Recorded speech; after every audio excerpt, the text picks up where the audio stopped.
Señores, buenas noches, bienvenidos. Buen viernes a todos. Gracias por estar, gracias por acompañarnos en vivo como cada noche. Fíjense la mesa, lo interesante y variada de la presencia que tenemos esta noche. Tenemos a Guillermo Nielsen, que es un pensador, un intelectual, un hombre de la economía que sin embargo puede hablarnos de un montón de cosas. Él negoció hace unos años con el Fondo.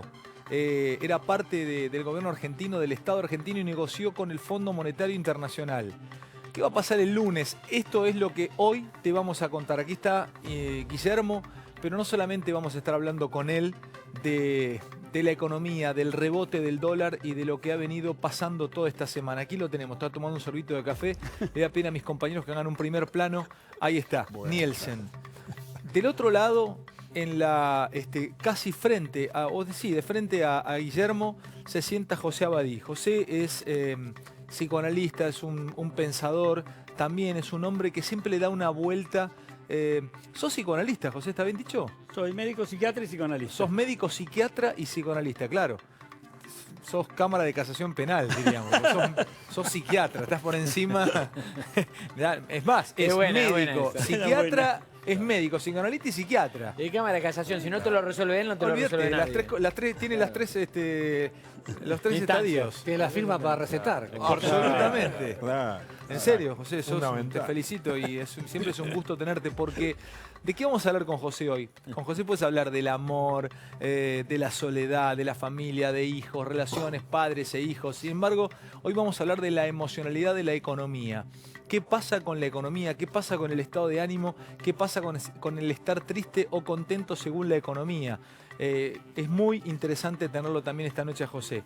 A la derecha de José, si usted está viendo la pantalla, a lo Horacio Aiello, está otro de los grandes de la divulgación económica en la televisión argentina y de los medios argentinos, que es Bebo Granados. Divulgar no es fácil. Divulgar no es fácil y muchas veces la palabra divulgación tiene mala prensa. Yo respeto a los divulgadores porque bajan a tierra lo difícil para que los comprendamos todo. Y Bebo es un gran divulgador porque para ser divulgador tenés que saber mucho de lo que vas a hablar. Y Bebo Granado sabe mucho de economía. Además nuestra mesa, Dani... Está Fernando Carnota, por supuesto, María Fitzpatrick como nuestra dama de la mesa, un bombón que nos acompaña cada semana, y Lucas Morando. Les voy a contar rápido qué tenemos como pequeño disparador de cada uno. En este momento se están desarrollando reuniones en Olivos sobre lo que le van a presentar al fondo o lo que va a anunciarse en la República Argentina a partir del lunes. Info tiene toda la mesa. Morando todo el día levantó el teléfono y averiguó. Bebo, creo que Guillermo también, ni hablar Daniel, Fernando y Mariel. ¿Y quién les habla también? Como pequeño dato al paso y de entrada les digo, todo el mundo sabe. Creo que sabemos nosotros los periodistas, pero los radicales no. Es raro lo que está pasando con los radicales. Mauricio y su equipo les comunicó lo que van a, o lo que estarían decidiendo a casi toda el circuito alrededor, menos a los radicales. Y hay cierto, no sé si encono, pero hay cierto fastidio del grupo radical que no ha sido ni siquiera sentado a la mesa y tampoco les están comunicando lo que el lunes se va a anunciar. Atentos en el campo con lo que les vamos a contar en minutos sobre los anuncios que saldrían el lunes por parte del gobierno. Atentos en el campo, este es un programa muy visto en el interior. Macri, como les decía, reuniones claves en Olivo, lo tiene Fernando Carnota. Fernando preparó un informe que es para coleccionar. Es una joyita de colección. Armó durante estas últimas horas con producción la era moderna de las grandes devaluaciones en Argentina. La etapa es como si fuese un cuadro sinóptico de los grandes momentos de la historia universal. La historia moderna, y no sé si tan moderna, de Argentina con sus devaluaciones grandes y con sus hiperinflaciones grandes. Rápidamente ustedes recordarán la última gran hiper fue la del 89, pero bueno, ahí Bebo nos va a ayudar.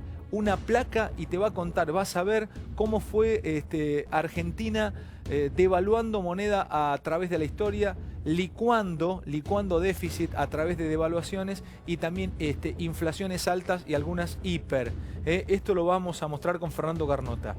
Además, estaremos hablando de cómo repercute el dólar en la política y en los empresarios, porque el dólar tiene impacto en lo emocional con José y también en la política de los empresarios. Meto un primer plano con la 1 y lo tomo a Morando, porque Lucas armó un gran informe que esta noche van a ver sobre cómo impacta la devaluación en uno de los barrios más pobres de la capital federal. Para muchos el más pobre, que es la Villa 1-11-14, en el Bajo Flores. Fue Lucas y armó un informe que no se pueden perder, porque hablamos de qué ocurre con la devaluación, aquellos que no pueden viajar, aquellos que les cuesta ahora comprar alguna cosita en el exterior, no ahorrar unos dólares o unos pesos por mes.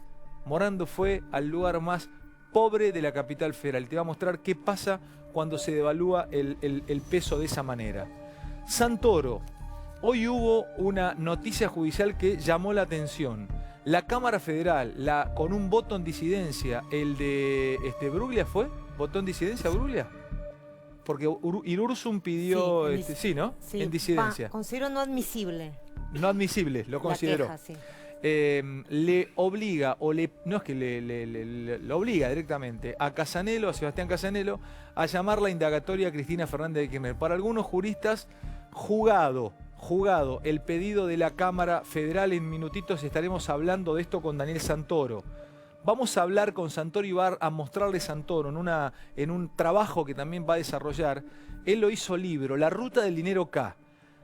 ¿Por qué? Porque hablamos de tantas cosas con temas judiciales y nos vamos olvidando. Prepárense con Santoro, ya te viene a mostrar todo lo que no sabes de esto. Hoy, 2 placas porque allanaron la gobernación de Formosa. Detuvieron a 2 empresarios. Daniel Santoro te va a hablar de la mafia de los contenedores y el allanamiento a la gobernación de Formosa. Además, como lo adelantó Daniel y parte de la mesa, pidieron la detención de Ernesto Clarence. A mí me dijeron desde Comodoro Pi, contó un 10% de lo que sabe. Y además la incertidumbre por el dólar que domina el público lo tiene Santoro. Les contaba de Lucas. Vamos a poner en primer plano a Guillermo Nielsen. El acuerdo con el FMI, ¿por qué no se aprobó en la primera revisión? Estaremos charlándolo con Guillermo. Les decía, economía emocional con José Abadi. Estaremos hablando de dólar y de economía en general con el maestro Granados. Primer plano para Mariel. Por favor, atentos con lo que va a contarles Mariel. Ahí ya en el celular recibiendo información. Bonadío homologó el acuerdo de Pescarmona y ordenó liberar a Valenti. José López amplió su declaración. Esta es la información que trae Mariel. Además, Mariel te va a contar cómo arranca la semana, el fixture de Comodoro Pi. Cómo arranca el fixture de Comodoro Pi. ¿Viste que pone el fixture de la Copa Libertadores, tal día, tal partido de ida y de vuelta? El fixture de Comodoro Pi. Y tenemos un último momento de Brasil, que están votando ahora si Lula puede ser o no candidato. Tenemos información de primera mano de Gustavo Segre. En minutitos te vas a enterar aquí porque se está votando y yo no sé si no podríamos tomar señal. No sé si viene desde Brasil. Alguna vez lo vivimos acá. El encarcelar a Lula, lo mostramos como estaban definiendo. Bueno, están en este momento votando en Brasil la posibilidad de presentarse o no como candidato a presidente a Lula. Está votando la Cámara Electoral. Falta un voto, aparentemente un voto más, y Lula quedaría fuera de posibilidad de presentarse en Brasil. En minutos te vas a entrar aquí en vivo en Animales Sueltos. Y además te vamos a contar, vamos a compartir una nota con Beraldi, que es el abogado de Cristina Fernández de Kirchner, que habla de el gobierno y las causas con Cristina. Es una nota que pueden levantar algunos medios. Vamos a estar escuchando a Jorge Macri, nota exclusiva. Habla de cómo vive su familia, lo que le está pasando a Ángelo Calcaterra. Dólar imparable. Conferencia de prensa de Moyano, la justicia redujo el embargo contra camioneros, una especie de, no sé si lapsus o acto fallido o qué, cuando dijo, nosotros apretamos a las empresas para que cumplan con la gente. Lo vamos a mostrar, en un minutito lo vamos a mostrar. Pero bueno, la noche es muy movida. ¿Cómo andan? Buenas noches a todos. ¿Todo bien? Se está votando estos últimos momentos. Se está votando, nos está informando Gustavo Segré. La votación ya está 4-1. Esto implica que, según la decisión del Tribunal Superior Electoral, Lula no podrá ser candidato. 4-1 y el ministro que está hablando en este momento, que es Tarcisio Vieira. ¿Podemos escucharlo un segundito? Chicos, perdón, esto es histórico, clave, importante escucharlo. ¿Podemos ver?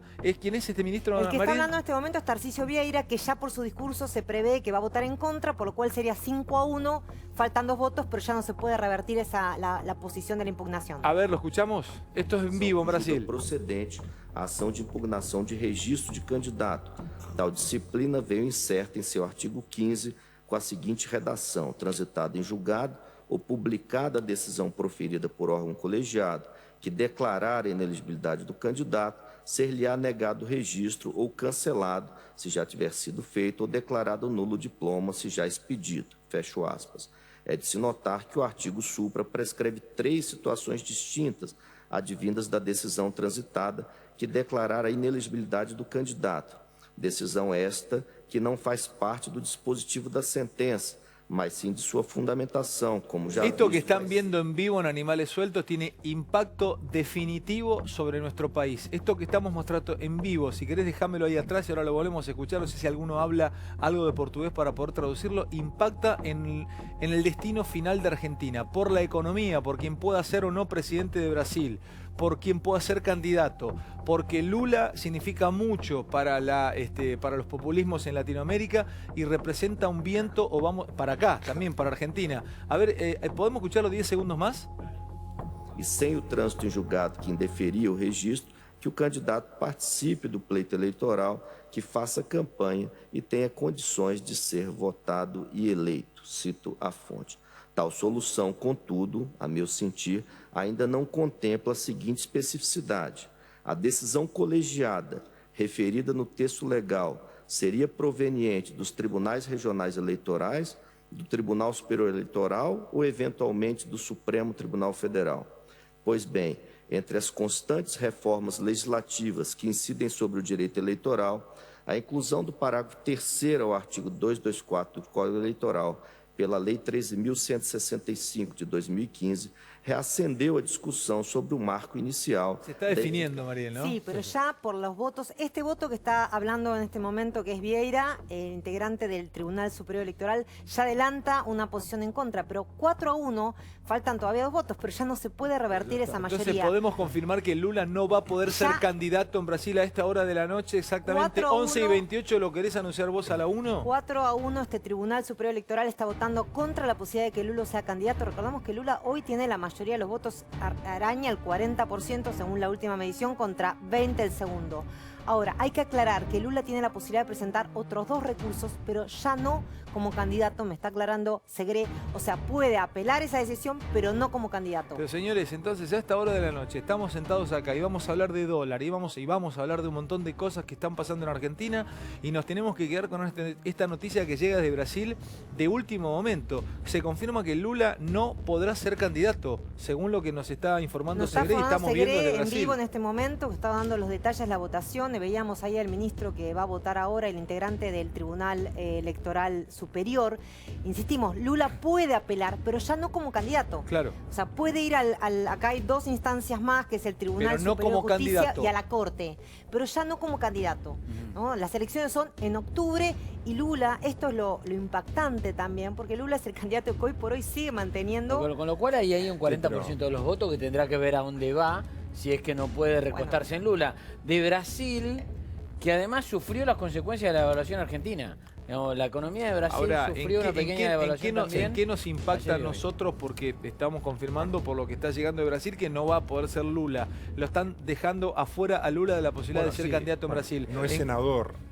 Cometió el grave error de no ser electo y no tener fueros. ¿Y en qué nos afecta a nosotros esto que está pasando allí? Hay toda una cuestión ambiental, digamos, en Sudamérica, en América Latina, populistas con problemas judiciales Los de Lula son una pavada al lado de los que se están ventilando en Argentina, pero fíjate vos, aún así no le alcanza para poder ser candidato. Con Lula del poder, Cristina tenía un aliado político en el plan alto para su campaña presidencial del año que viene. Además, de lo económico, ¿qué decís, cuando era la segunda vuelta, faltaban más o menos 15 días para la segunda vuelta presidencial, Lula se aparece en un hotel de la calle Alvear importante, nadie lo paró, se metió en una habitación, salía con una robe Scioli y le dijo, vos no podés perder, le dijo Lula a Scioli. Scioli le dice, ¿por qué? Porque si vos perdés, se terminan los populismos en América Latina y vamos a avanzar con viento en contra, corriente en contra, y vos, es fundamental que vos no pierdas. Así que Lula tiene claro que los populismos estaban en retroceso. Y vos sabés que Brasil es muy importante porque ejerce una enorme influencia sobre el resto. Cuando había dictaduras militares, todos teníamos dictadura. Cuando fueron liberales, estaba Fernando Cardoso y los demás éramos liberales en los 90. Cuando fueron populistas, todo el mundo fue detrás del populismo. Así que lo que pasa en Brasil es fundamental. Qué interesante eso, repetirlo. Marcan un poco como faro la región. Además, lo que recordaba con Guillermo, que en la década del 80, un economista, Rüdiger Dorbusch, se armaba el Mercosur y dijo, donde se incline Brasil, se va a inclinar América Latina. Es un tema demográfico, eso lo decidió Kissinger en los años 70. Kissinger dijo que el destino de América Latina era del país más poblado y por eso las grandes inversiones de Estados Unidos fueron a San Pablo, ¿no? Claro. Pero bueno, eso Recordemos que Brasil participó en la Segunda Guerra Mundial. Todo esto que estamos hablando está ligado a la emocionalidad que nos arrastra a Brasil, que genera todo esto que estamos viendo, algo de emocionalidad con respecto a si Lula se presenta o no. ¿Me podés contar qué es la emocionalidad para la psiquiatría o para el psicoanálisis? ¿A qué te referís cuando hablamos de emocionalidad, José? Bueno, vos sabés que, y vamos a poder entender también parte de lo que preguntabas en torno a lo de Lula, los seres humanos nos movemos con la razón, con nuestro intelecto y con la emoción. Es decir, nosotros tenemos dos avenidas por las que transitamos, que es bueno que estén en buena relación, que estén casados en buenos términos, ¿no? Nuestra capacidad de pensar y de razonar ante una determinada situación para tomar una decisión o elegir una conducta, y estamos también motivados por aquello que no pasa por lo consciente racional, sino que tiene que ver con las emociones, los sentimientos, los impulsos. Entonces, incluso hay cierta gente que dice que la fuerza la tiene la razón, pero curiosamente la decisión la toma la emoción. Repetime eso, la fuerza. La fuerza parecería tenerla la razón, con una reflexión severa en términos justos, objetivos, pero ¿desde dónde se toma la decisión? Finalmente, desde la emoción. Eso corre para la economía. Sí, claro. Porque siempre se habla de emocionalidad en la economía, de confianza, que va ligado a la emoción. Y exactamente. El efecto manada. A ver. No, que la confianza es un sentimiento básico, no solamente en la economía, pero en la economía ni que hablar, sino en la posibilidad de estar junto a otra persona, de tener un proyecto, de animarse a abrir los propios sentimientos. Y acá en lo de Brasil es interesante algo que pasa, porque aparece como es el 40% de la gente lo votaría, ¿verdad? Pero es un fenómeno interesante que está pasando y que lo ligaba Guille a todo lo que pasa aquí en América Latina. Pero la ley dijo que no. Es decir, el sistema, lo jurídico, lo judicial, la ley en último término sancionó que no. Tiene dos condenas. Claro, pero José, la fuerza de la ley parece que se incluye, emoción mediante, a tener una fuerza que supera... O sea, la ley no es emotiva. Exactamente. La razón y la emoción. Y el voto responde más a la emoción que a la razón. A eso quería ir. José, la razón y la emoción. Ahora, el tema es que tanto Cristina Kirchner como Lula se ponen en una estrategia de victimización, ¿no? Es la burguesía, el empresariado judicial que nos persigue, Estados Unidos que nos persigue. Bueno, Cristina, cuando después que falleció Néstor Kirchner, obviamente, estaba abajo de las elecciones con Néstor Kirchner vivo, y como viudo tuvo un efecto, realmente tuvo mucho más votos de lo que se esperaban, ¿eh? Es tan fuerte el tema de la emoción en el momento del voto, es tan fuerte esta estrategia de victimización, ¿sirve o no sirve? Muchísimas veces sirve, hay que tener cuidado si la victimización no se exagera en exceso, ya la victimización atrapa al personaje que se victimiza y ya queda en y ya queda en un lugar de víctima perdidosa. Pero si no, genera solidaridad, Empatía, genera una ¿no? empatía y aparte hay una fantasía como que hay que ayudar, como si era una culpa del resto, ¿no? Claro. El más débil. Pasó con Menem, ¿no? Última pregunta, Con la Fer, y me voy tragedia a mencionar un informe, que si no así me No, termino. Dale vos. no es pregunta, digo, pasó también lo mismo que pasó con Néstor Kirchner, con Menem y su hijo, ¿no? Claro. Chicos, relación. presento porque vamos a mostrar el informe de Morando y hay mucha información y quiero ir peloteándolo con ustedes. En este momento, en Casa de Gobierno, en Olivos, se están definiendo algunas cuestiones que se comunicarán el lunes. Sí. Todos tenemos información al respecto, quiero cotejarla con cada uno. Lucas ha hablado durante todo el día con sus fuentes, cada uno de ustedes también. Duhovne viaja a Nueva York para reunirse con el fondo, viaja a Estados Unidos para reunirse con el fondo, a Washington, perdón. Voy a mostrarles esta semanita rápida en este informe disparador que tiene Animales Sueltos, donde hablan todos, y después nos metemos en la mesa. Versiones de todo tipo de lo que van a anunciar. Pero está claro. Está claro. Bueno, está claro. El ajuste lo hacemos nosotros, Para no ustedes el está Estado. claro, pero no sé si para todos los que están viendo el programa. Muestro este informe y después te vamos a contar, entre otras cosas, cuál es el dólar de referencia o el número de referencia que el gobierno tiene para los próximos meses. Entre tantas cosas, y los que van a anunciar, atención interior del país, atentos con esta emisión de Animales Sueltos, atentos.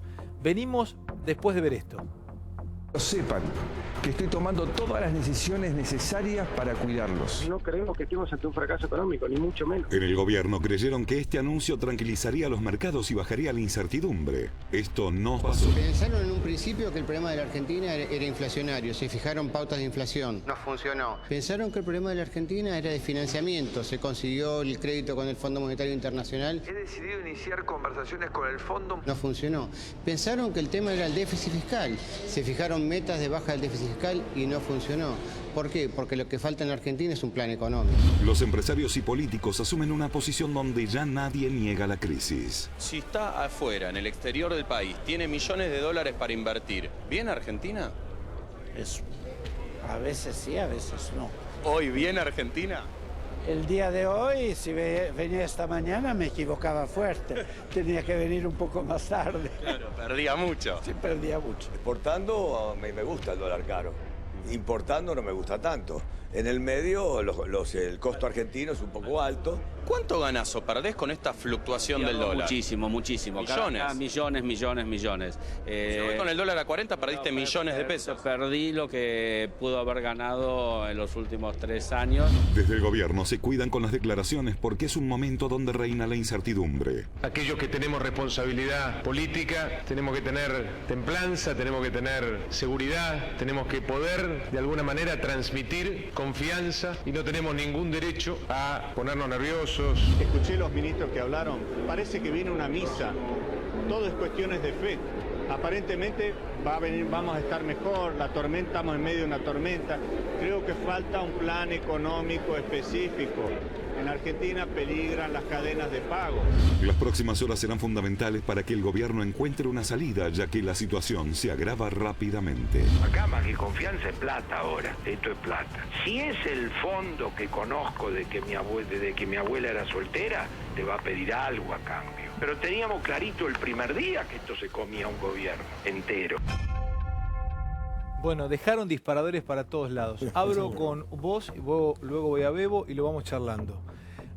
¿Vos tenés información o tenés opinión? Voy a empezar con información primero. No, yo tengo información y obviamente tengo opinión. Dale, vamos a empezar con la info. Pero me parece que ante todo hay que hacer un brevísimo contexto de...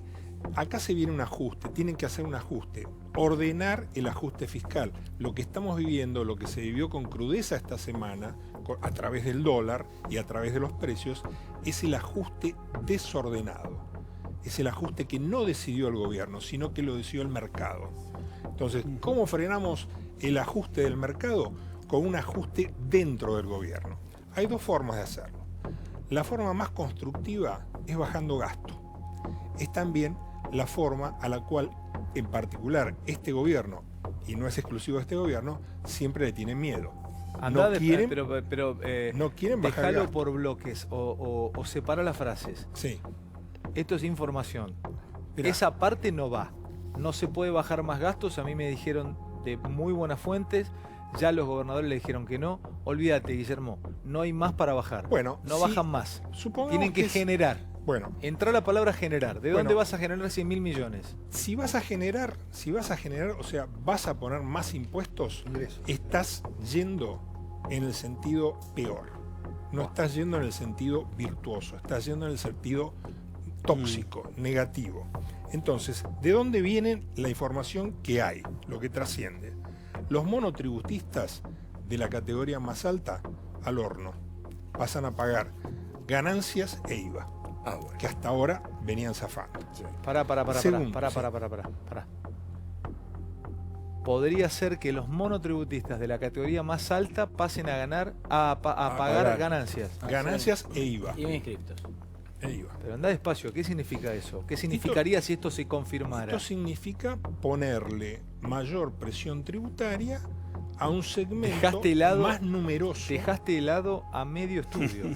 Bueno, mirá para atrás. Chicos, mirá para atrás. Veo esos rostros. Mirá para atrás. Esos rostros. ¿Qué significa? Esta es la foto del país. Vamos a tomar esto como la foto del país. ¿Escuchaste, no? Sí, tengo. Dale, vamos a compartir. Entra, Luquita. A ver. Esta es la foto del país. O sea, acá, cuando vienen con ese eslogan, con esa cosa, no se puede bajar el gasto más alto proporcionalmente de toda América Latina y la mayor presión tributaria de toda América Latina la van a seguir aumentando. ¿Cómo? Primeras víctimas, alineados como patitos. El primer patito es este que te estoy contando. Monotributista más alta. pasa, la categoría más alta pasa a ser como cuarta categoría. ¿Y cuarta categoría cuánto es? ¿30, 20 algo? No, pero ganancias del 35, tienen que facturar con IVA, etcétera. O sea, pero es un cambio muy fuerte no es un cambio. Esa es una bomba. Yo lo hubiera dejado para el final de decirlo. También, ¿Vos lo tenías, Lucas? Le toca al campo. No lo tenía. Lucas no lo tenía, está informado. Luquitas no lo tenía. ¿Vos Bebote? No, le van el lunes anuncian, y creo que sale en el boletín oficial, trigo y maíz, 10% de retención. Pero vamos de a una, pará. Eso sí.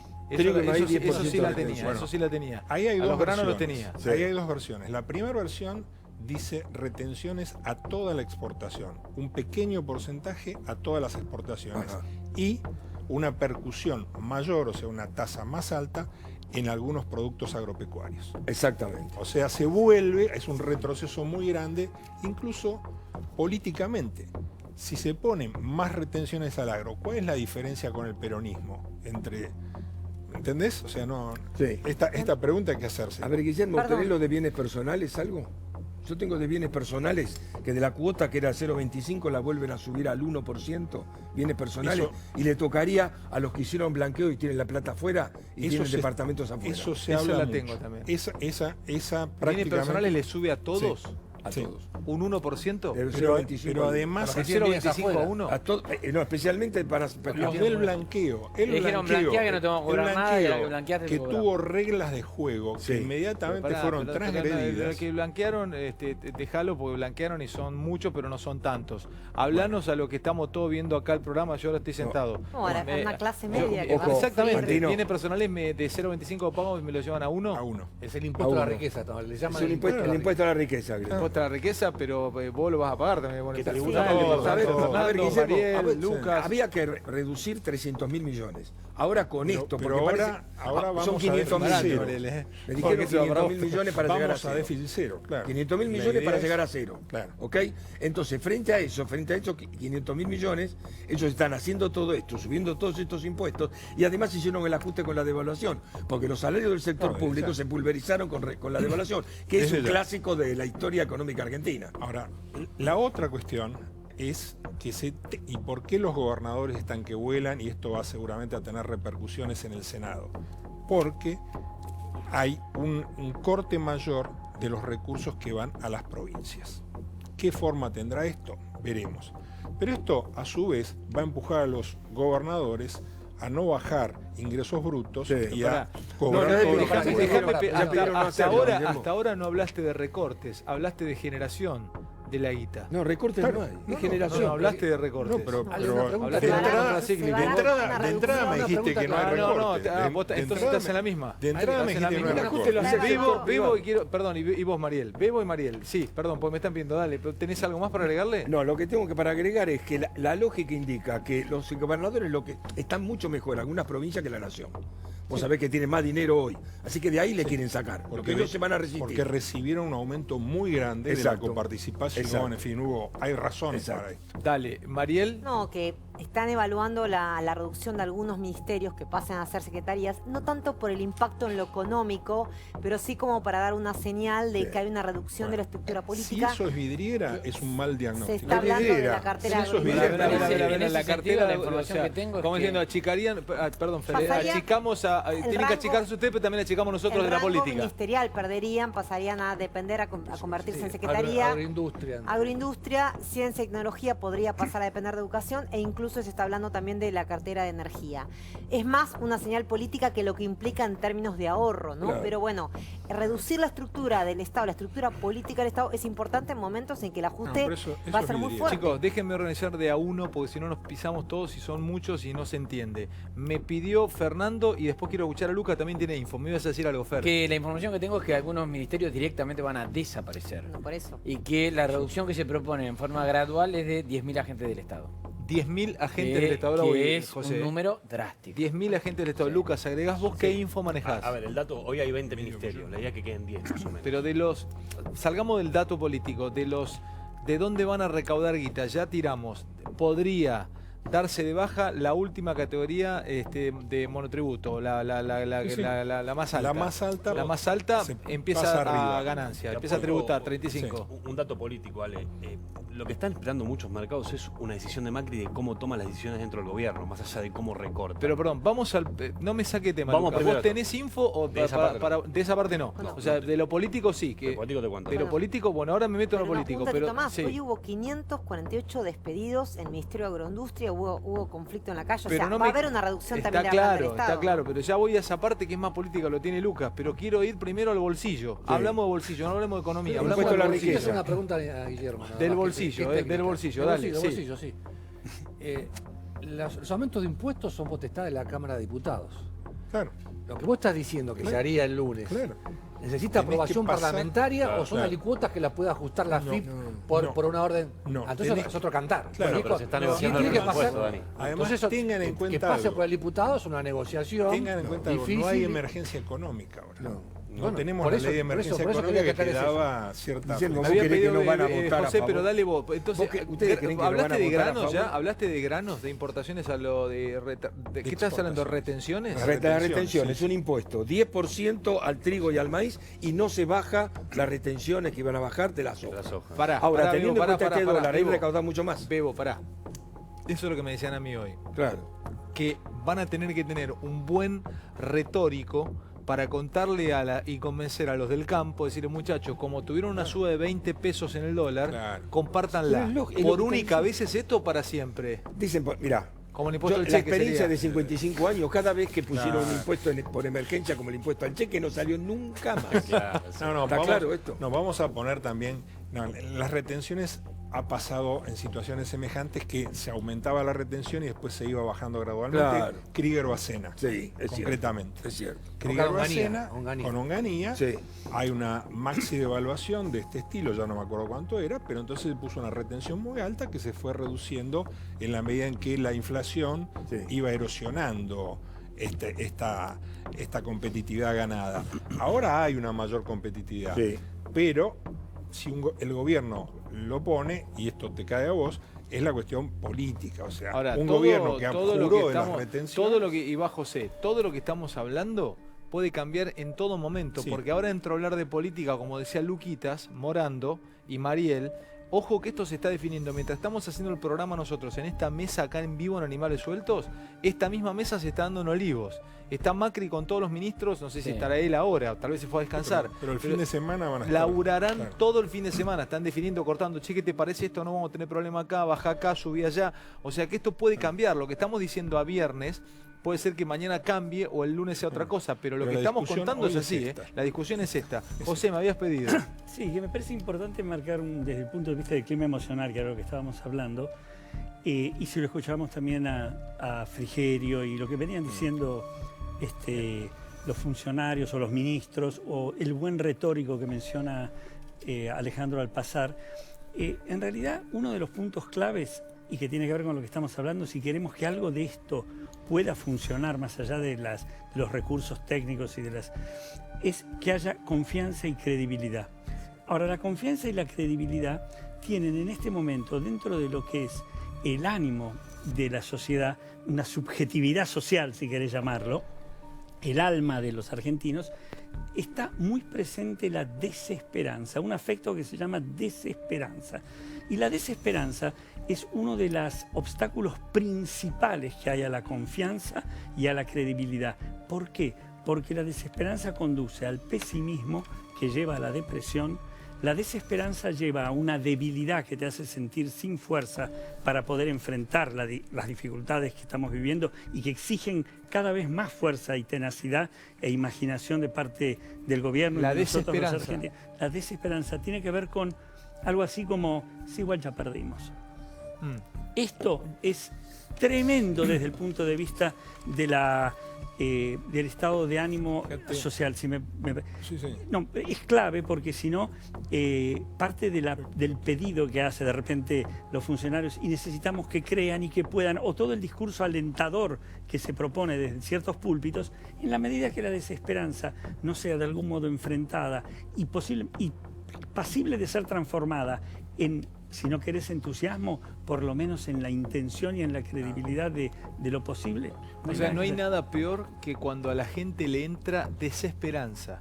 Es como un virus muy complicado de inocular. La desesperanza, José. Que conduce al pesimismo, que anticipa la depresión, que nos hace sentir débiles. Déjamelo pensar. Perdón. La desesperanza que me conduce al pesimismo, que me puede llevar a la depresión. Me lleva a la depresión porque... ¿Es individual o puede ser social? No, ambas cosas.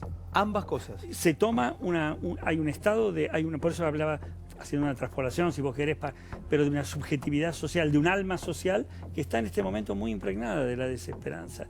Pensá que estamos acá hablando nosotros todos juntos y en un momento es... ¿Y qué va a pasar con los 300 millones? Y lo otro, es como una cierta... Una angustia. Cuando vos, Guillermo, dijiste, miren la foto, y uno veía a la gente perpleja. ¿Cómo se llama eso? Angustia. Además sale Pero, José, perdón. Yo creo que los mensajes del gobierno, son muy pocos.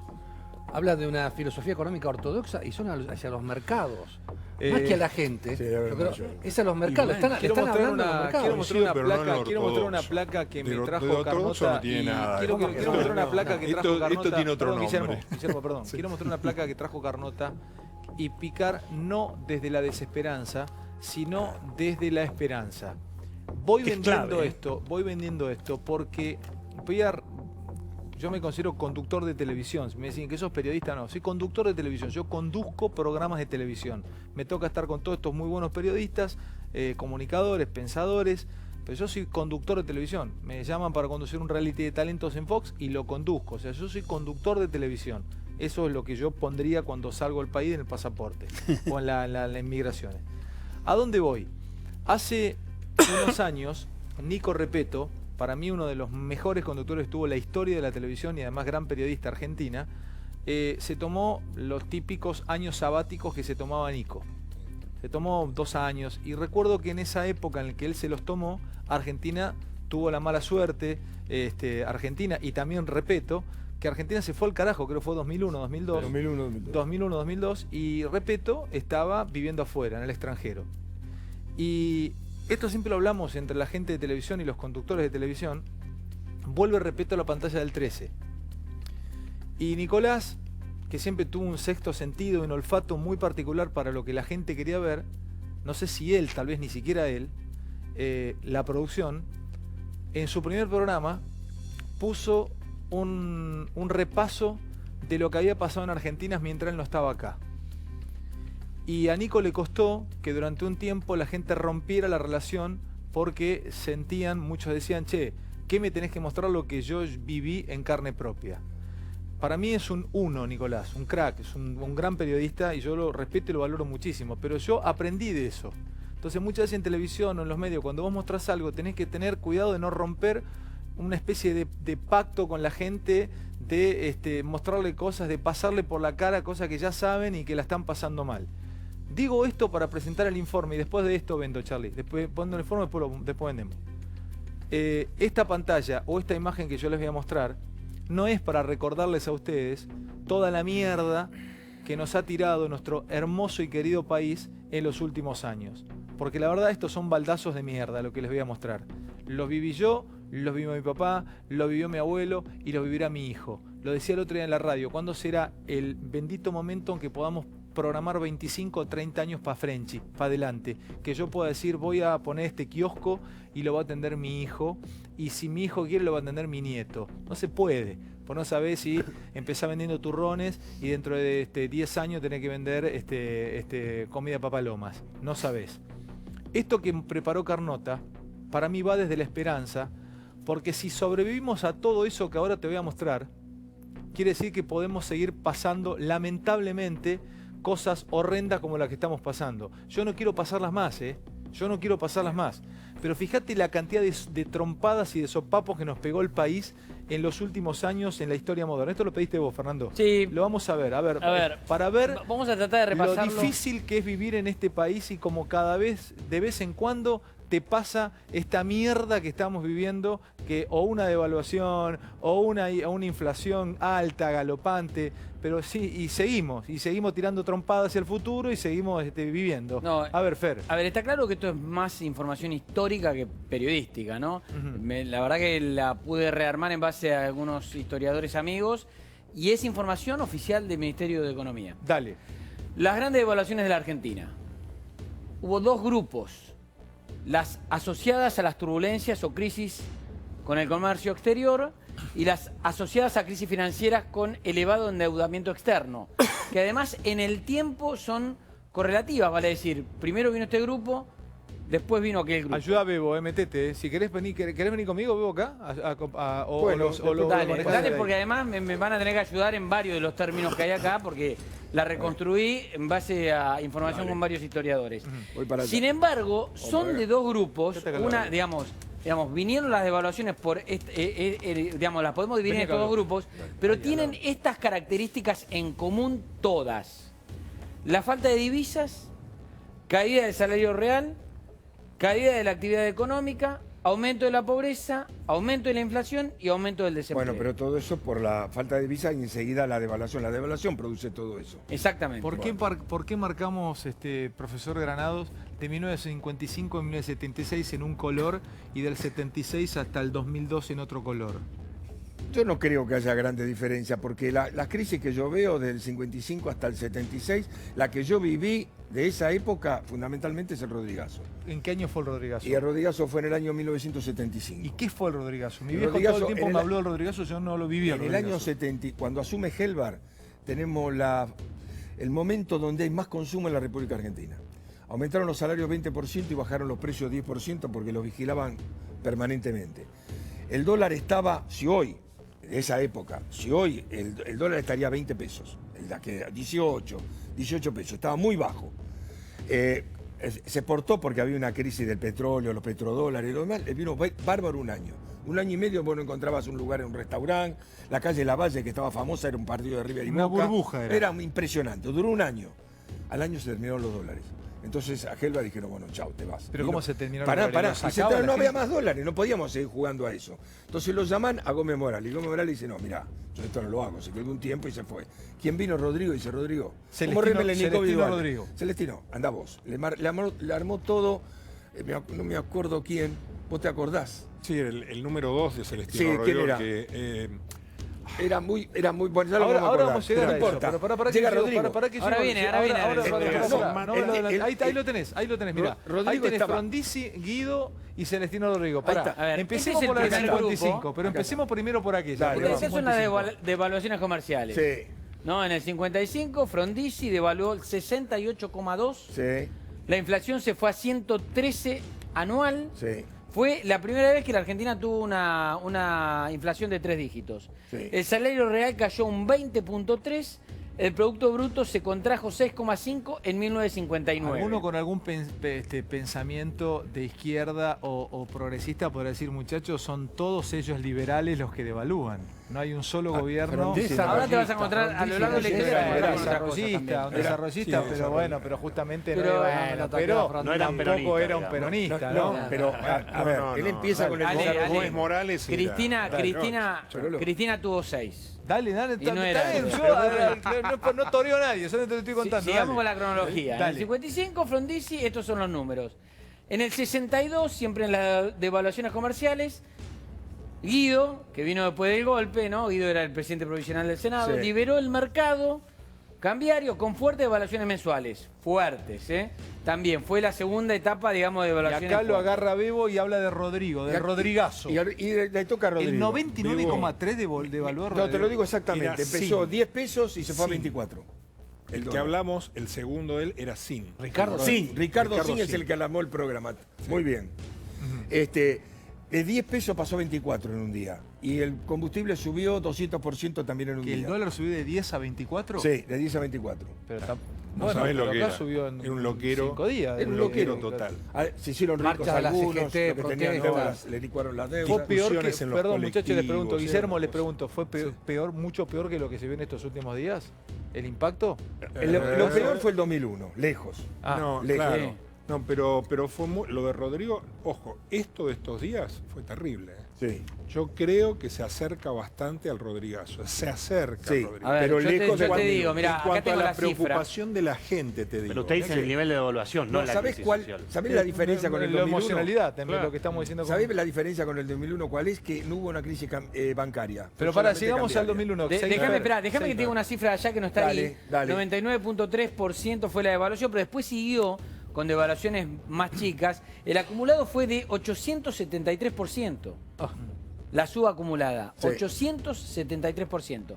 Esto es el Rodrigazo, digo, porque no sé si tiene un punto de comparación con el de ahora, aunque bueno, veremos cómo termina igualmente, ¿no? Pasamos a la próxima pantalla, por favor. Ya vamos al 81. Bueno, la tablita cambiaria de Martínez. Acá empezaron las financieras. Acá empezaron las devaluaciones devaluaciones del 81, financieras. Fer, no nos perdamos, del 81. Contame esa, Fernandito.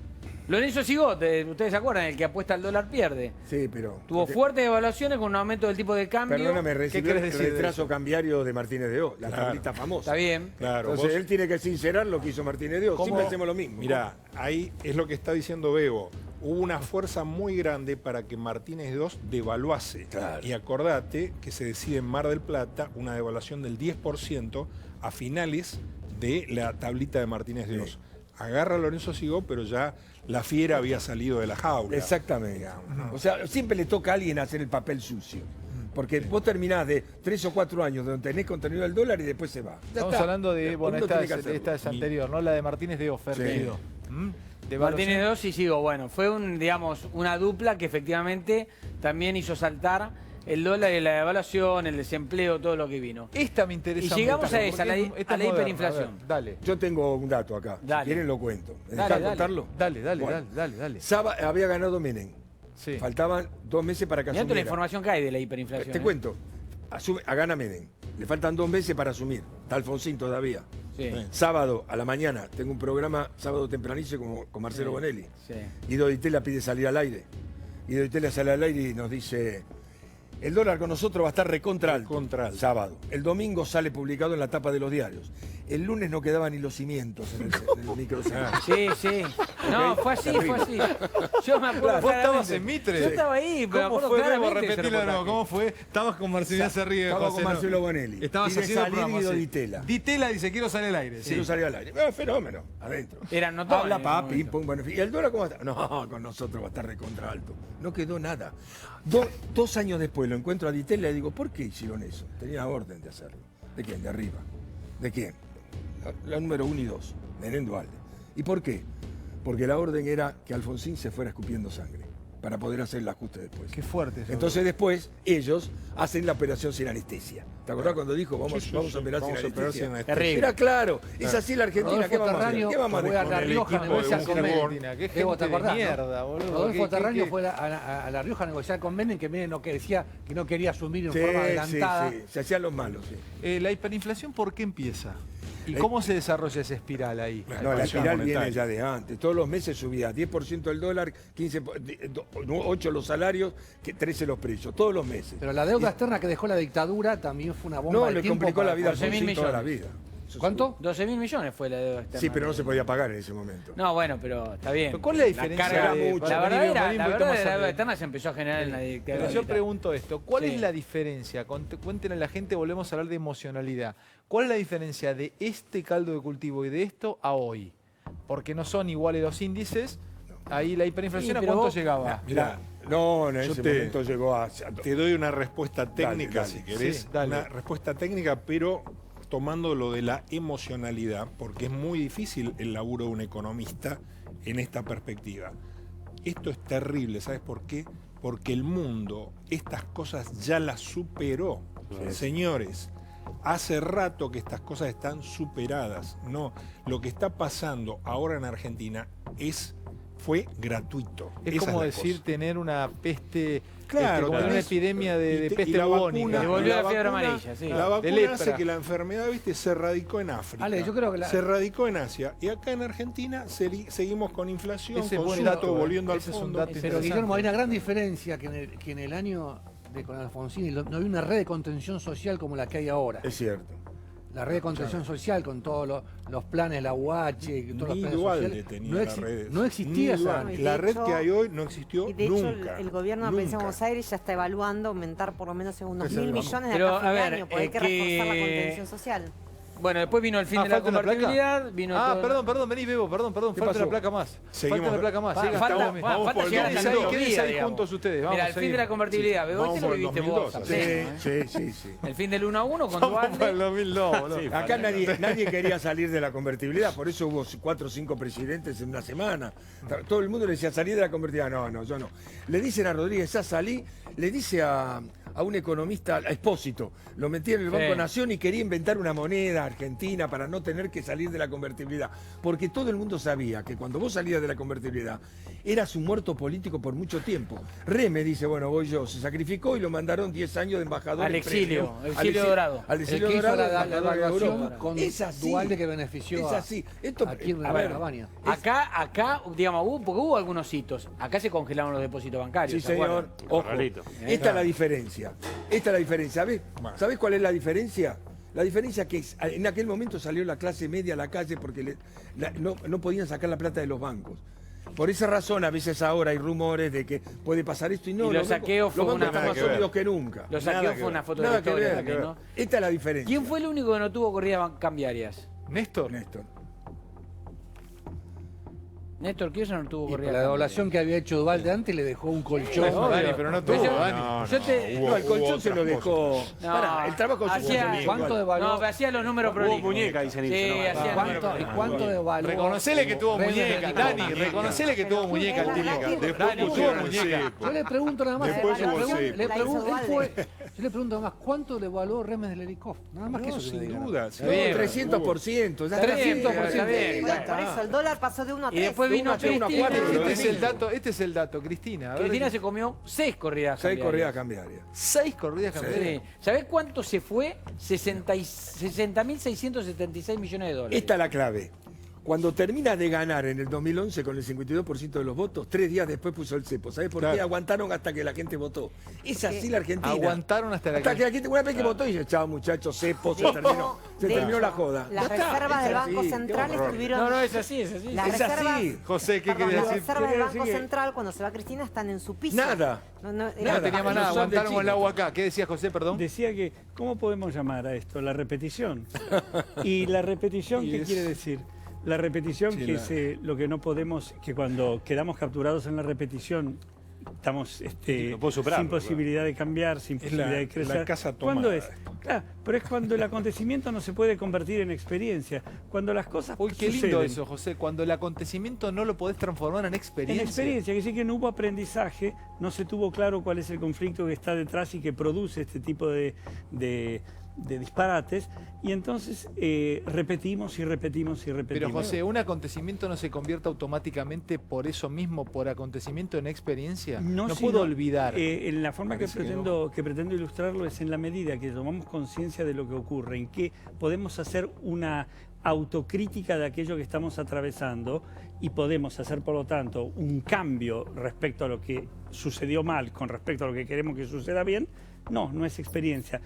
Resbala, es como si algo resbalara y no quedara impregnando mi persona de un modo que la convierto en una herramienta para no repetir, para modificar, pero para eso necesito tener interlocutores a los que escuche, permeabilidad para absorber las diferencias, autocrítica para modificar. Si no, lo que hacemos es repetir con un disfraz o un traje distinto. Estamos capturados en lo que vos decís, en algo tan regresivo que te hables de lo psicológico. No, pero lo que dice Guillermo es fundamental. En algo tan regresivo que en el mundo casi se sorprenden, dirías vos, ¿de qué están hablando? ¿En qué año viven? Es así. ¿No? ¿Cierran ustedes, chicos? Sí, no, rápido. Después vino Kicillof, que tomó el ministerio con un dólar a 6.50, lo dejó a 9.70, esto que es casi pero el 40%. paralelo a 14. Sí, no, bueno, está bien, pero digo, el dibujito era este, el dibujito después, ¿no? El real era el chiquitito de ojos azules, como le decía Moreno. Claro. El otro día. Bueno, y después vino Prat Guy, que hizo la salida del cepo, el fin de las restricciones cambiarias. El dólar pasó de 9.80 a 13.93, también otra devaluación del 40%. Y te tiro el último dato. Según el Banco Central y los que siguen las estadísticas del dólar, el dólar promedio de los últimos 60 años en la Argentina es 31. ¿El promedio? Promedio. Con 31 está justo. Y escuchame una cosa, más o menos para tener una idea. Hoy debería ser 31. Si se sumaran todas las devaluaciones de los últimos 50 años, ¿cuánto nos da? Ah, no, si ya tuviste que sacar 13 No, una vez lo hicimos acá, ¿te acordás? Eso Sí, ya ni me acuerdo. Era irrisorio. Pero ¿hay algún ejemplo de una moneda que se haya devaluado tanto en el chat? No sé qué moneda tiene el chat o en Etiopía, pero ¿existe una moneda? Gracias, chicos, a los dos. No, tenés que Venezuela, ¿no? Alemania en la Venezuela hiper. es un ejemplo. Alemania en la hiper, pero son cosas... Pero sí, es muy fuerte todo esto. Es tremendo. Es muy fuerte y da para varios programas. Tenés para hablar. Le digo una cosa, cuando... A ver, yo nací en el 65. Nací 10 años después de que empezaron las devaluaciones. Empezaron en el 55. O sea, nací, me crié, viví, sigo viviendo. Toda tu vida es de devaluación. En devaluaciones. Sí. Sería hora de cambiar, ¿no? Y empezaron en el 55. Voy a vender esto y me voy a hablar de los que menos tienen. Un gran informe de Morando se fue a la 1.1114, porque hablamos de evaluación, clase media. Algo que está dando vueltas por allí también es que habría un impuesto a las compras en el exterior. Sí, todo. Sí. Esa es otra versión que corre, ¿no? Por lo menos las compras que hace con tarjeta tendrían un impuesto. Eso es todo. Y habría un dólar. Mira, el otro día estaba hablando con un mendocino. Kirchnerismo puro. Ayer. Pero lo hicieron los kirchneristas. No, el kirchnerismo puro, les todo, pegábamos todo. día y noche a los por eso. Vos pensás que la gente ya está bastante caliente por la reunión de las vacaciones afuera. Esto ya sería aún peor. No, perdóname, que veranen acá, sino que no tenemos dólares para que se vayan. Había 40.000 argentinos en el Mundial de Fútbol. 40.000 argentinos son... Que un periodista amigo mío estaba con el francés al lado. Sí. Y vería, había 40.000 argentinos y 5.000 franceses. Mirá la diferencia de un lado y le dijo, qué bien anda su país, mirando los 40.000. ¿Qué te joder? ¿Cómo le dijo Bebo? Qué bien anda tu país. ¿El francés le dijo? Claro, en francés le dijo, qué bien anda 40.000 personas. Andamos bárbaros, le dijo el tipo. Sí, estamos fenómenos. ¿Qué quiere decir? Éramos el país del mundo que más gente llevó al último mundial. Sí, claro. Vamos a hablar esto ahora con Morando, porque me vas a presentar esta nota que hiciste. Vale. Te vamos a hablar de un poco de judiciales de lo que pasó hoy, del pedido al juez Casanelo para un pedido de indagatoria. Lo obliga a pedir la indagatoria, llevar la indagatoria a Cristina. Raro el pedido de Irurzun, raro el pedido de la Cámara. Bueno, en realidad un voto en disidencia. No está bien decir disidencia, en queja, ¿no? De Bruglia. Bueno, era una queja, no la considero admisible, una queja de la UIF, para llegar a esa instancia. Claro, porque en realidad la UIF tampoco le aportó un solo dato a Casanelo sobre esta causa. Yo creo que de la causa de los cuadernos de las coimas sale, ahí ya hay confesiones, que ya las pidió Casanelo, ahí hay confesiones donde Clarence dice, yo movía la plata para Lázaro Báez, movía las coimas para Lázaro Báez, y yo movía la plata también que me daba Wagner. Entonces, todo esto va a cerrar, en algún momento va a cerrar. Lo que dice Casanelo, lo que venía diciendo Casanelo cuando la UIF apeló, era que no tenía la prueba de la conexión concreta entre lo de la plata que maneja Báez y Cristina Kirchner. Y que en una imputación, lo que de alguna manera sostienen fuentes del juzgado es que lo que dice la Cámara son aseveraciones más generales y que ante una imputación, para llamar a alguien indagatoria, hay que acusarlo de un hecho concreto, no un general. Digamos. Concretamente hablan de sentido común de Cámara y de la Cámara Federal, y a mí me cuentan desde Comodoro Pi que incluso hay algunos jueces bancando la postura de Casanelo como diciendo justamente para eso es justicia, porque no prima el sentido común. O sea, Casanelo no tiene dato fáctico de por qué tener que llamarla a Cristina a indagatoria. Además hablan bien de Casanelo, porque Casanelo pasó por tormentas muy complicadas, sin embargo no hay muchos que se alcen en contra de Casanelo. Se lo considera un pibe probo y laburante, y que sabe mucho de derecho. Fue el primero que tuvo a Lázaro Báez, y el que lo procesó por lavado de dinero. El pasado lo defendimos en esta mesa cuando lo acusaban de haberse reunido con Cristina, de haber recibido juez de la Cámpora, una ridícula, una coima que era una cosa completamente ridícula y demás. Y los fallos de Casanelo, Ale, siempre están muy buen fundados. Yo los leo todos, están bien fundados. Sí, es raro lo de Cámara, ¿no? A ver, bueno, tendrán tiene su explicación porque ellos piensan en un circuito. Ellos piensan en un circuito de la coima. No, aparte, a ver, la indagatoria no es que la tiene que procesar, la puede generar después sobreseerla. En la Cámara hablan de esta estructura de una asociación ilícita que movió, como decía Daniel, fondos desde diversos estamentos del Estado hacia Lázaro Báez y sus empresas para luego retornar a través de alquileres y a través de contrataciones de habitaciones. Ahora sí, vendo y me voy con la nota de Morando. Chacabuco, otro vino de bodega Los Aroldos con una excelente relación de la botellita. Me dio mucha pena Fernando Carnota, me enterneció porque me marcó. Es un cretino. Estaba el PNT y me marcó, mirá, y yo me asusté y miré y estaba viendo el resultado del Potro. Claro, ganó 7-5. Como es de Racing, o sea, ahora te preocupás por Del Potro, te sientes hincha del Potro. Siempre me gustó tenis. ¿Qué te fuera de la River? Dejó el fútbol, ya me puedo creer. Che, vamos a ponernos serios un instante. Luca, fuiste al barrio más humilde, más pobre de la capital a ver cómo pega la devaluación. Exactamente. Dado que fue la semana quizá con la devaluación más grande de los últimos tiempos, fuimos a ver cómo afecta a los barrios más pobres de la ciudad. Fuimos a la 1114, en el Bajo Flores, cerca de la cancha de San Lorenzo, para que se ubiquen, y le preguntamos esencialmente a los comerciantes cómo les afecta la crisis. Datos para tener en cuenta: no saben cuánto van a cobrar mañana lo que venden. El pollero de la villa, digamos, está recibiendo la lista de precios para mañana tener otros precios. El ferretero lo mismo. O sea, remarca Ricky Sarcani en Patio Bullrich y remarca el pollero de la villa 1114. Bueno, esto es la devaluación, ¿no? Esto es lo que ocurre cuando no hay precios en Argentina. ¿Podemos compartirlo? Sí. ¿Por qué es importante, Ale? Porque la devaluación, más allá de todo lo que estamos hablando, afecta directamente a los que menos tienen en el momento. Al otro día, uno de los comerciantes me decía que ya el sábado va a tener que remarcar, el carnicero de la villa. Vamos a ver y compartamos los testimonios de cómo afecta el dólar en un barrio muy, muy humilde. Vale. Estamos barrio del Bajo Flores, Villa 1114, por ahí la que más sufre la crisis en toda la Argentina. ¿Cómo les va? ¿Todo bien? Sí. ¿Qué se puede desayunar acá que recién me mostrabas? Jugo de quinoa. ¿Jugo de quinoa? Avena. ¿Puedo agarrar uno para ver? Y acá hay quinoa y es un desayuno. Sí. ¿Cuánto está esto? 30 pesos. 30 pesos. ¿Vendés más, vendés menos? Menos. ¿Cuánto lo vendías a principio de año? Ponele 10 pesos. 10 pesos y ahora vale 30. 30. Miguel Ángel, ¿cuánto hace que vivís acá? Bueno, primeramente recorro las villas hace 50 años. Siempre trabajando en el sector. ¿Y cómo está la situación del barrio? Lo que hace inversiones, el gobierno hizo muchas inversiones. Sí. Las inversiones. Decir que acá esto es como un mundo diferente, donde se autosubsiste, diríamos. Sí, se autorregula. Exactamente. Esta le dicen Corrientes y Florida acá. Estamos en Corrientes y Florida. Vamos a ver Florida a hablar con la gente de la verdulería, que se supone que es un indicador de cómo funcionan las cosas. Buen día. ¿Se vende más o se vende menos que antes? Menos. Ahora ya llevan 2 cebollitas, una cebollita. Antes se compraban 2 kilos, 3 kilos, se compraban.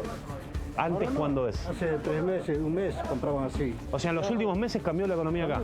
Cambió, totalmente cambió. ¿Cómo afecta el tema del dólar? ¿Usted está pendiente del dólar? ¿No le importa?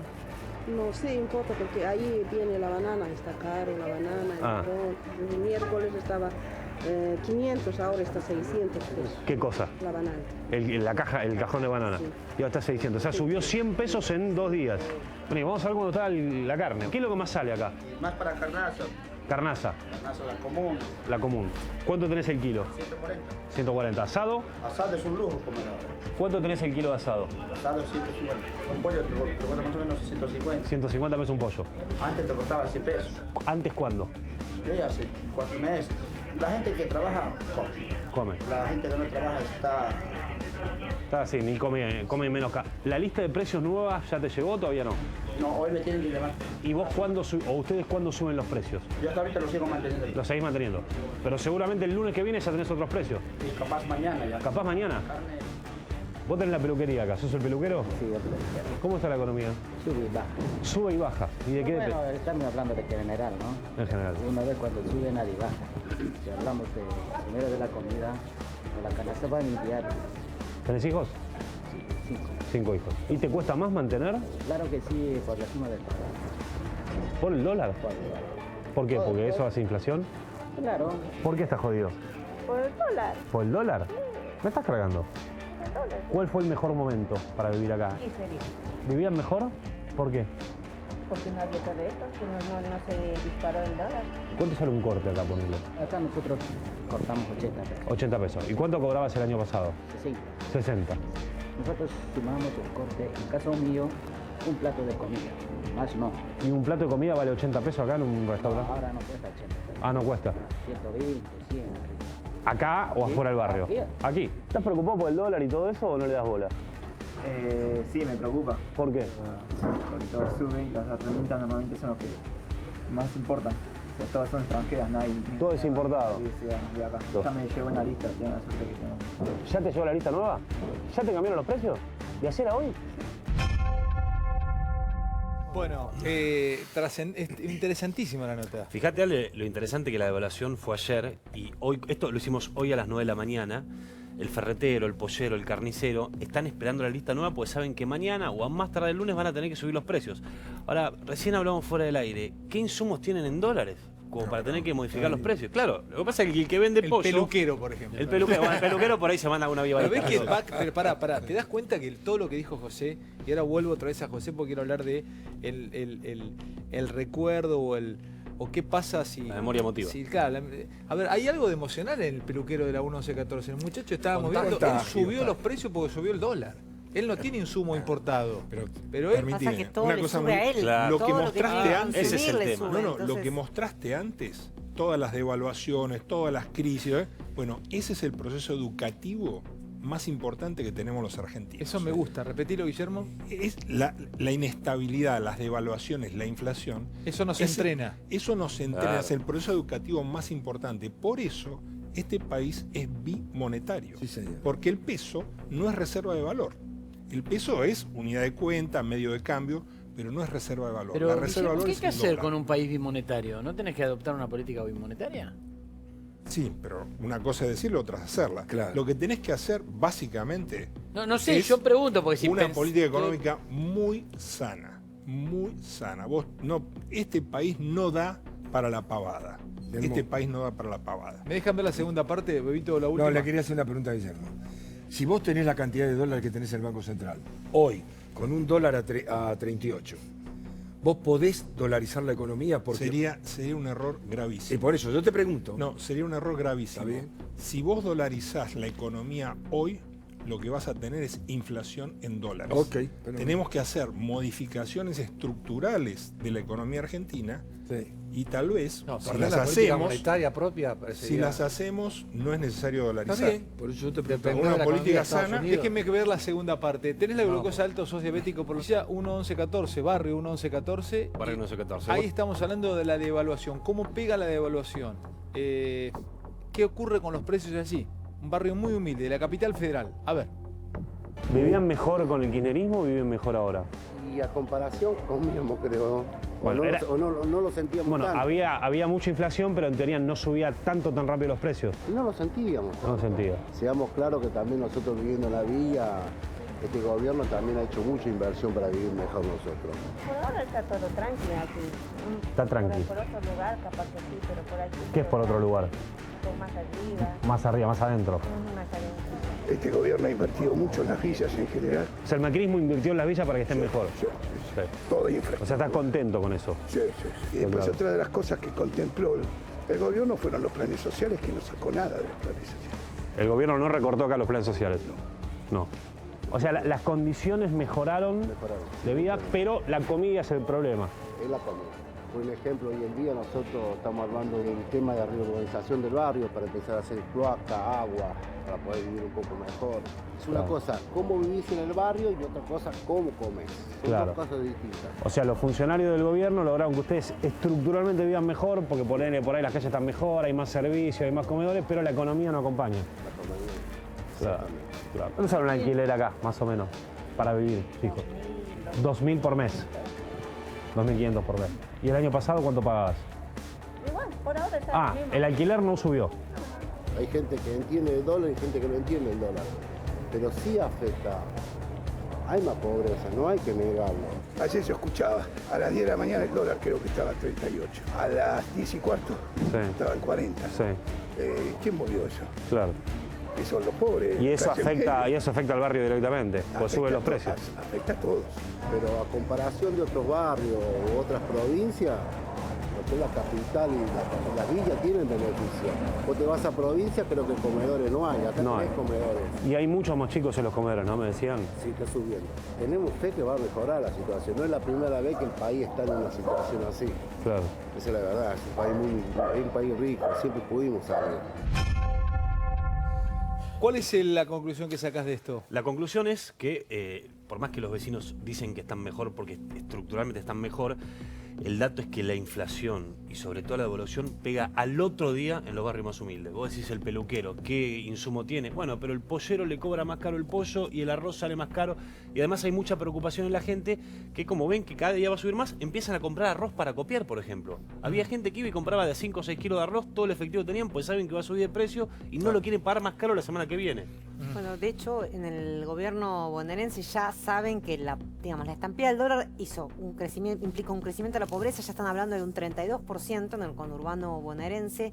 Y esto que te comentaba antes, que ya Vidal le ordenó a su ministro de Economía, Lacunza, reasignar partidas porque no puede aumentar el gasto, para quitarle fondos a obras públicas y reforzar la contención a los sectores más vulnerables, que son los que más sufren. Estaban hablando de unos 1.000 millones de pesos de septiembre a fin de año. Básicamente reforzar las partidas alimentarias en comedores comunitarios donde la gente va cuando realmente necesita, no tiene que comer. Estaba leyendo el otro día, José, y lo tiro sobre la mesa. Estamos hablando de dinero, porque no deja de ser otra cosa. Estamos hablando de vivir, de comer y también de dinero. Estamos hablando del precio del dólar. Leí un artículo sobre los países con mayor índice de felicidad.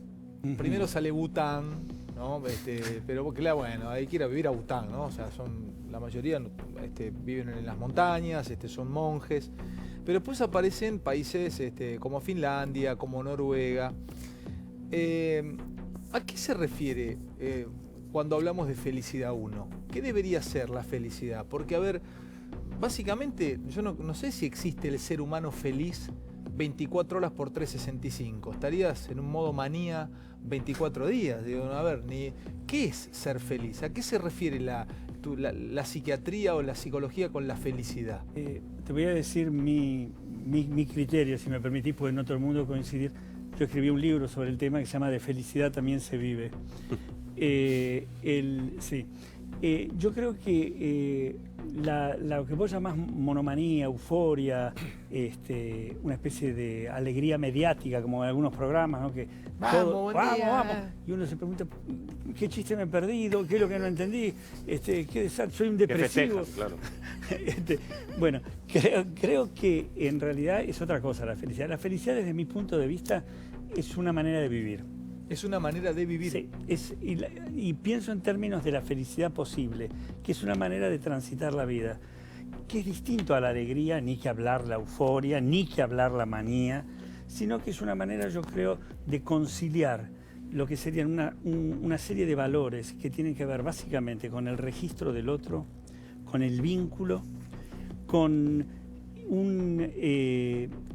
donde la posibilidad de interés y amor por el otro y por mi entorno y por mi mundo son fuente y son motivación de mi conducta. Pero me entristece escuchar eso. Porque si hay algo que está roto en Argentina es el amor por el otro. Sin la menor duda. Entonces no podemos ser felices si estamos todos peleados entre nosotros. Absolutamente. Y lo que pasa es que no son situaciones terminales absolutas. Estamos padeciendo un lugar de distancia y de incapacidad de poder aliarnos adecuadamente para hacer esa reforma estructural que vos hablás en economía si queremos sustituir el parche por el cambio verdadero. Pero sin el registro del otro, sin el lazo, sin el vínculo, sin conformar un interés y amor en el sentido pleno de la palabra, por más allá de mí, el entorno, que se llama capacidad de dar, generosidad, sublimación, solidaridad, lo que vos quieras, es muy, muy difícil. Y la felicidad no la encontrás. Esto es un punto clave que yo creo que... ¿La felicidad no la encontrás? No es que un día salí, voy caminando, ahí estaba, y no la había visto la felicidad. O que espontáneamente van a ser, o me la van a dar, o va a venir algún líder carismático que me va a hacer feliz a mí que no lo era. No, la felicidad es un trabajo, es una labor, es un logro personal que requiere un determinado trabajo, esfuerzo, búsqueda. No hay que desearla solamente, hay que quererla. Te hago otra pregunta que tiene que ver con... E incluye el sufrimiento, la felicidad, ¿eh? ¿Incluye el sufrimiento? Por supuesto, si pretendemos que la felicidad, que es una manera de transitar la vida, transcurra sin frustraciones, sin sufrimiento, sin dolores, si pretendemos que la vida sea ajena a esto... Si vos me dieras una vida sin frustraciones y sin sufrimiento, yo te firmo donde quieras. Y no porque nunca sabría cuando sos feliz. Sin sufrimiento no aprendes nada, Fantino. Si no sufrís, ¿cómo sabés cuando sin sos sufrimiento no aprendes nada de la vida. Pero aunque no aprendes nada. Más allá de lo que aprendas o no aprendas, somos seres que somos mortales, existen las pérdidas de nuestra gente querida también, tenemos frustraciones porque no vivimos en supuestas perfecciones, sino que en la imperfección que nos motiva a ir buscando soluciones, acuerdos. Bueno, si vos me decís que firmás ahora, si no tenés ningún sufrimiento, ninguna frustración, ninguna adversidad, firmá. Ahora mostrame el pasaporte y yo voy a ver que sos un marciano, no un ser humano. Escuchame una cosa, y después también tenía otra pregunta que había traído preparada para vos o quería hacerte, que no te la puedo decir en el mano a mano. La mayoría de la gente que yo conozco, los amigos de mi viejo o algunos amigos de mi pueblo, son muy felices haciendo lo mismo durante 25 o 30 años. Vos los cambiás y se mueren los tipos. Se mueren, ¿eh? O sea, van a la misma hora a tomar un café al bar en el pueblo, se van al trabajo, salen a la misma hora, lo espera la señora o la familia, van al trabajo a la misma hora, vuelven, un partido de fútbol a la tarde, un poquito de tenis, un truquito, un dominó en el bar, sábado unas bochas, sábado se van con los nietos, el domingo se quedan con la familia, almuerzan el domingo a la tarde, van a dar una vueltita a la plaza hace 25 o 30 años, me van a decir, qué aburrido, pero los tipos son felices, los sacás de eso. Disfrutan con la rutina. Exacto. ¿El ser humano es rutinario? ¿O el ser humano, te pregunto porque nosotros no somos rutinarios en Argentina, mostramos recién lo que es la rutina de vida de un argentino común, un finlandés no vivió eso, no lo ha tenido. Entonces, ¿cómo es eso? ¿El ser humano por naturaleza cómo es? ¿Se acostumbra a una cosa lineal o está acostumbrado al estrés de un golpe y bajar, un golpe y bajar? ¿Qué es más fácil adaptar? Sí, no es una pregunta fácil, pero digamos, alguna cosa que se me ocurre al respecto es... Una cosa es una cierta cotidianeidad, donde cuando vos describías la actitud de tu papá o de los amigos, etc., esa cotidianeidad tenía una cierta, si vos querés, hábito, pero donde estaba presente el otro, donde había la posibilidad de tener una mirada sobre sí mismos, donde había unos nietos con quienes jugar, donde había amigos porque se jugaba al dominó con otro, donde había, es decir, había vínculos, había una situación en la cual parece estar en juego algo como existís, te doy, me das, he construido algo. Ahí no lo vería ese hábito yo como la rutina temida que es igual al aburrimiento, a la repetición de lo que no me hace feliz, es decir, de lo que me hace sentir velocidad, ¿cómo se dice?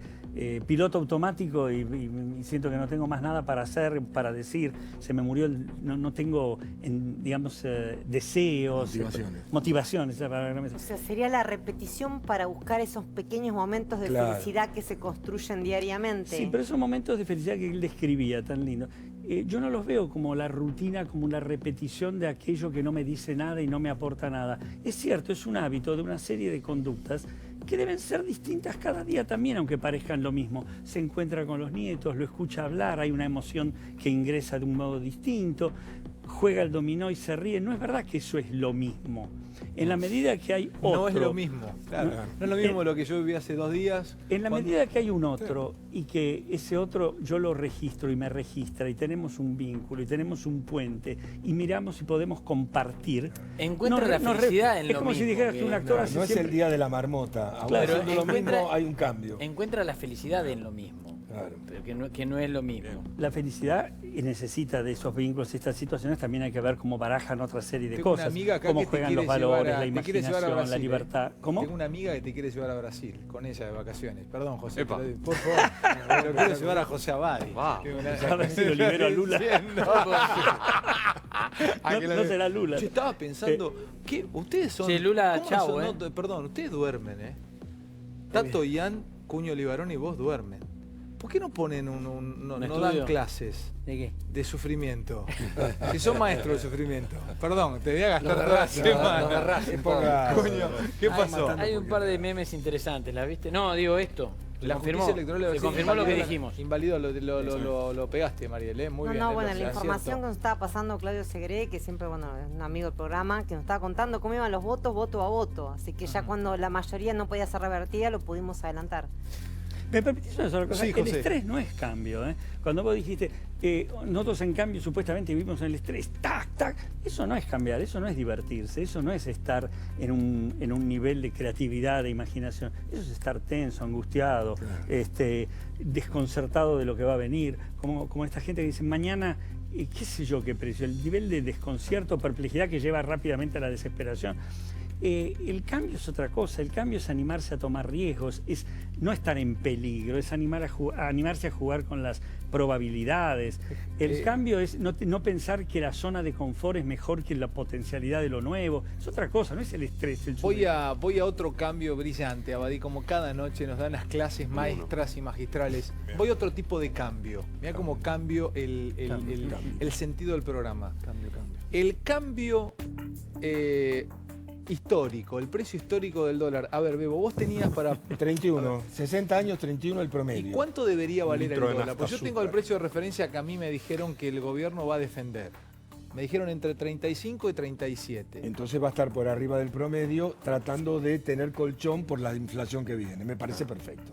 Porque como va a venir inflación y va a comer parte de la devaluación, ellos quieren un colchón. Es así. Vos necesitas un colchón para no tener que estar devaluando. Pero sé que estamos ¿No te muy parece, mal para que Guillermo, nos parezca... No, a mí me... Ale, me haces acordar cuando viniste antes de fin de año, el año pasado, dijiste, no, yo tengo la posta acá.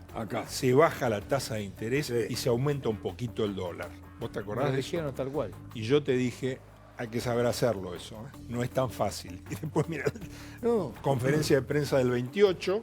Y después, bueno, Guillermo, gradualmente el desbarranque. Guillermo, cuando el dólar, Guillermo, vos tenés experiencia, Guillermo, cuando el dólar está muy atrasado y vos decís, voy a devaluar un poquitito, el mercado te pasa por arriba. Absolutamente. Te Por pasa eso por arriba, lo que te dijiste aplasta. vos, tenés que dar una buena señal al mercado porque si no... No, te pasa por dicen, arriba. sí, lo vamos a mantener en 37. Pero Guillermo, ¿el dólar de 40 es real?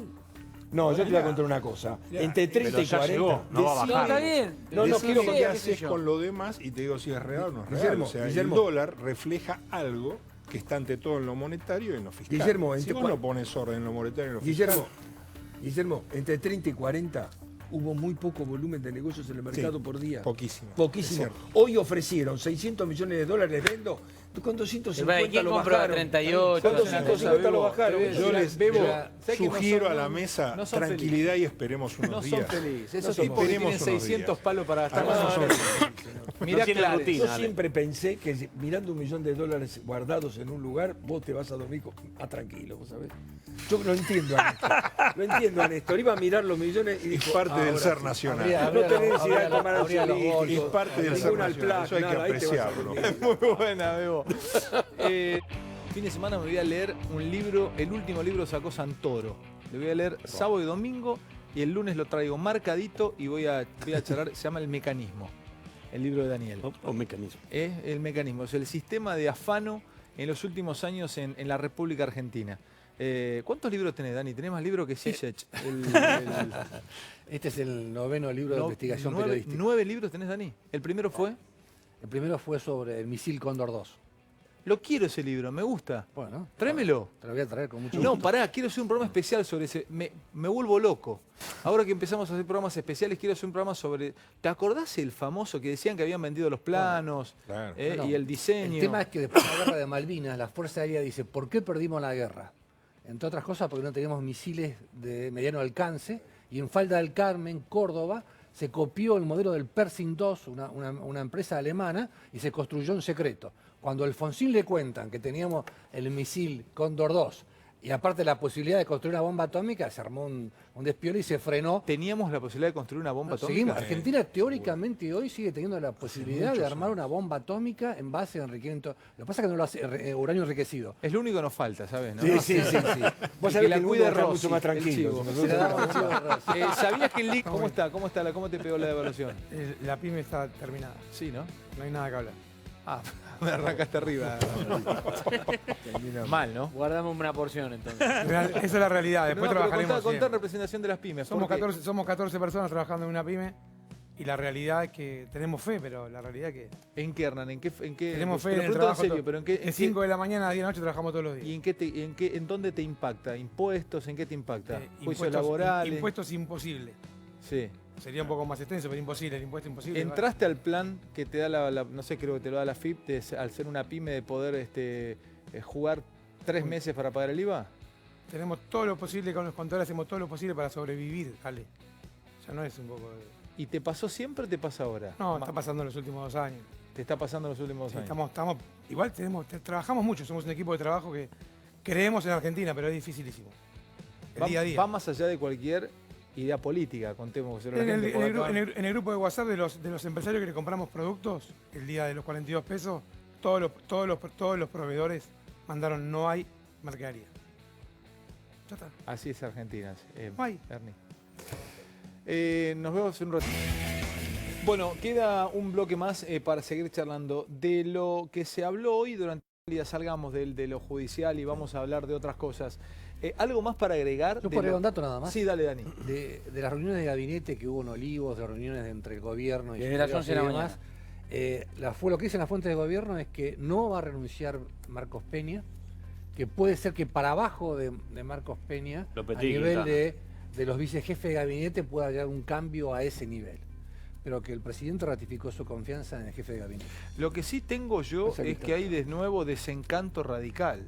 No hubo un llamado a los radicales. Es raro, ¿eh? Es que si no le informan lo que van a hacer. No le informan. Te enteran por los diarios. Pero no hay nada nuevo. El radicalismo ha sido cambiado de piedra desde el principio. Definitivamente. Pequeño corte, ya nos vamos.